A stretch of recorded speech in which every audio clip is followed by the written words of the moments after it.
کہ یہ ہراسمنٹ اور ورک پلیس پہ اسٹوڈنٹس کی ایک دوسرے کے خلاف اگر کوئی ہراسمنٹ کا کیس آتا ہے تو اس میں پھر انصاف کی فراہمی کسی حد تک ممکن ہو جاتی ہے. لیکن اگر وہی اساتذہ کے لیے یا جو ان سے پاور بیلنس میں بڑی پوزیشن پہ ہو، جس کے پاس اس کے مارکس ہو اور جو ان کی پیپرس ہو، ان کے لیے شکایت کرنا اور پھر انصاف پانا میرا خیال ہے کہ اب بھی اتنا آسان نہیں ہے. گزارش صرف اتنی ہے کہ ہم چاہتے ہیں کہ اس لا کے اندر کم از کم ایک دو چیزیں اس طرح کی بنائی جائیں. جس طرح کے ٹیچرز کی ACR ہوتی ہے، اس ACR میں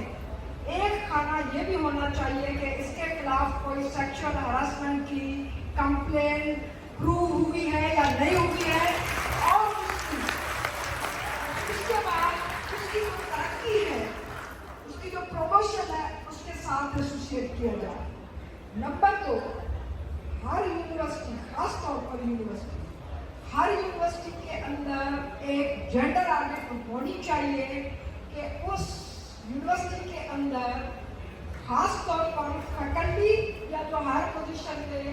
ایڈمنسٹریشن کے اندر اگر کوئی سیکشل ہراسمنٹ کی اپلیکیشنز آتی ہیں تو اس میں کتنے جو ہے کیس ریزالو ہوتے ہیں یا پنشمنٹ ہوتی ہے. اگر پنشمنٹ نہیں آتی تو اس کو بھی ایڈمنسٹریٹر کے لیے نیگیٹو پوائنٹ کنسیڈر کیا جائے. یہ اگر آڈٹ میں شامل ہو جائے تو میں یہ سمجھتی ہوں کہ یونیورسٹیز کے اندر خاص طور پر چونکہ یہاں پر لڑکیوں اور جو جینڈر جو بیلنس ہے وہ تھوڑا سا اس میں سوچنا پڑے گا کہ اس میں بڑی ضرورت اس کی ہے کہ جب تک یہ پنشمنٹ والا کوئی چیز نہیں ہوگی تو انصاف کی فراہمی مشکل ہوگی. قانون میں مائنر پنشمنٹس ہیں اور قانون میں میجر پنشمنٹس ہیں. اگر آپ کی ہراسمنٹ انکوائری کمیٹی ثابت کرتی ہے کہ ہراسمنٹ ہوئی ہے تو اس کے